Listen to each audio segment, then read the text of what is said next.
কেমন যে লাগতেছে কত। মনটা চাইতেছে ওরা লাথি মেরে বাইতে বাইর করে দিই। ওরে আমার ভাইকে পরিচয় দিতে আমার ইচ্ছা করতেছে না। আরে আমার ব্যবসা মন্দা যেতেছে, ওরে কইলাম করে টাকা দে আমারে, ব্যবসা করি না, টাকা দিল না। কত শখ ছিল একটা আইফোন ব্যবহার করুম, সেটাও কইলাম, শুনলই না।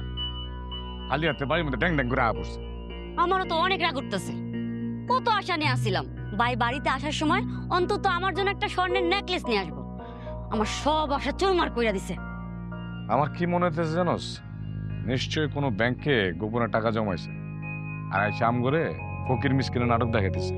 কি লে জানোস, আমরা যাতে ওর টাকা পয়সা খরচ করে না ফেলাই। যদি তাই হয়, টাকা পয়সা খরচ করা দেখলেই তো বুঝতে পারো। আমগো সাথে বেইমানি করলে একটুও ছাড় দিব না। ভাই হইছে তো কি হইছে? মায়া দেখাইস না, বুঝছস? ও যদি ওরে ডাকে কানে শুনবিও না, কথা পাত্তাও দিবি না। ঠিকই কইছে বড় ভাই। ভাই ডাক শোনার মতো সে কি কোনো কাম করছে? আমারও তো কত শখ ছিল একটা স্বর্ণের নেকলেস পরে ঘুরি, শখ করে আবদার করছিলাম ভাইয়ের কাছে, তাও তো সেটা দিতে পারলো না।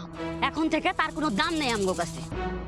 গরিব একটা, ছোট লোক একটা, ফকির নেই, এত বছর পর বিদেশ থেকে আইছে খালি হাতে ড্যাং ড্যাং ড্যাং কইরা।